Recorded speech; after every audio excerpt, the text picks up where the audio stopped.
Hello and welcome to Dungeoneers Pack, a channel bringing you player-focused discussions and character guides for 5th edition Dungeons & Dragons. My name is Josh, thank you for watching. Tasha's Cauldron of Everything introduces an aquatic-flavored Warlock subclass that could very well rival the Hexblade. In this video, I'm going to take a look at the Fathomless Warlock's key features, discuss ways you can use the theme of the subclass to develop your character, provide some ways you can reflavor the subclass, and give you some ideas on how you can play the Fathomless Warlock in the official 5th edition settings. But before we get started, I just wanted to mention that I'm now doing weekly live streams. Every Friday night at 8 PM Pacific time, I will be doing a live stream talking about the latest news in Dungeons & Dragons, playing D&D inspired video games, or collaborating with you on homebrew to take into your games. Again, you can join me every Friday night at 8 PM Pacific time. With that said, let's get started.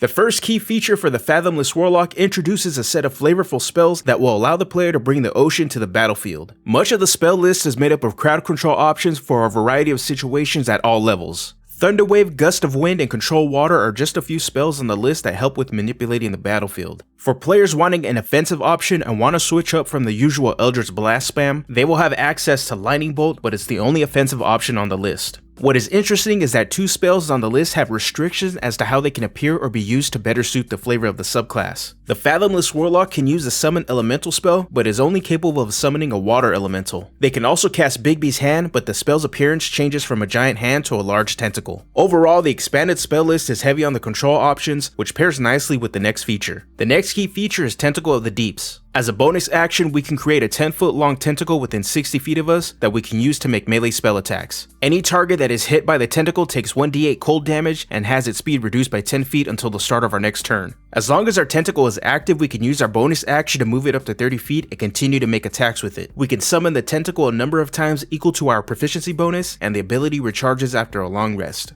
Tentacle of the Deeps gives the Warlock a sustainable damage ability. This provides a solid alternative use for your bonus action instead of doing what is normally expected and casting Hex. Even then, this feature does stack with Hex, but it will take 2 turns to set these abilities both up to attempt to increase your overall damage output per round. The tentacle itself doesn't do anything else besides attack. At level 6, we gain the Guardian Coil feature that will allow us to prevent some damage to a creature within 10 feet of the tentacle as a reaction, but the tentacle gets no other functions. While the sustainable damage is great, I would have liked to see the tentacle to have options to be able to grapple or knock enemies prone as well. With that said, this is a great ability, especially for players looking to play a damage-focused Warlock but don't want to mix it up in melee as a Hexblade. When it comes to the theme of the subclass, there's no denying that the Fathomless Warlock has a connection to the ocean. While some of the subclass's features draw inspiration from various mythological creatures like the Kraken, these creatures too act as a manifestation of our fears and understanding of the ocean. In various forms of storytelling, the ocean is a representation of human emotions. The storms and harsh waters are powerful, destructive, and untamed. They are our rage. On the opposite end of the spectrum, the depths of the waters evoke fear, isolation, and loneliness. This spectrum of emotion gives us a solid foundation to form our character's personality and habits. The destructive power of oceans and storms can manifest when we cast our spells. Our character could struggle to control them and are a bit reckless when casting them. In regards to the character's personality, they could have bottled up rage possibly caused by whatever event eventually led them to becoming a warlock in the first place. The feeling of fear and loneliness can also influence our character's actions. They could appear to want to spend time alone or away from the group during downtime, but as the campaign continues, they slowly open up and develop connections to the group. Using a combination of anger, loneliness, and fear make a faulted hero with the potential for huge character growth. But also be careful with these traits, as they could make your character appear as a lone wolf or as the quote-unquote edgelord. To strike the right balance, consider having your character show a desire to belong. They truly want to fit into the group. The obvious way to give your character ties to the sea are using the sailor or pirate variant background. I would also consider using the Triton lineage if you want your character to hail directly from the ocean.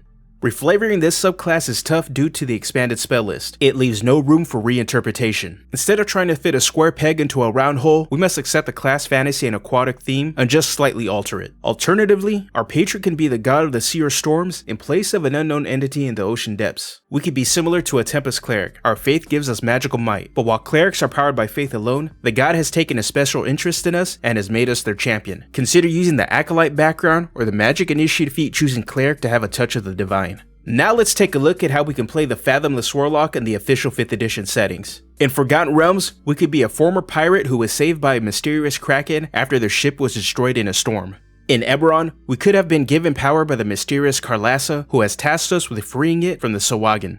In Ravnica, we could be a member of the Simic Combine who is working on a secret project to develop a new type of Krasis. And finally, in Theros, we could be a Triton that is a devout follower of Tasha, summoning creatures from the sea to help defend the goddess's domain.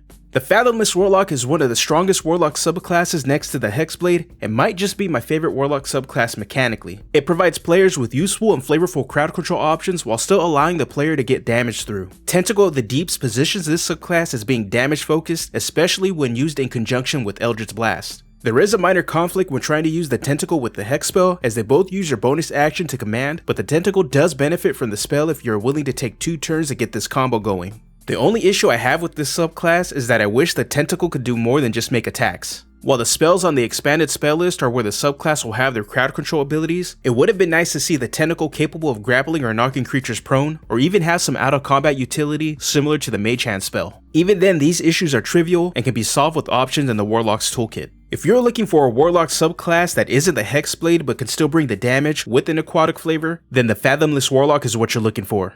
With that said, I want to hear from you. What do you think of the Fathomless Warlock? Let me know down in the comments section. If you enjoyed this video, make sure to give it a like, and if you want to see more content like this, I drop a video every week, so go ahead and hit that subscribe button. If you're looking to play a spellcaster looking to restore order and balance, then check out my video on the Clockwork Soul Sorcerer. You could click on the video on the screen to see the new features the subclass can bring to your table, and how you can fit it into the official 5th edition settings. Alright, I'm out of here, have a good one.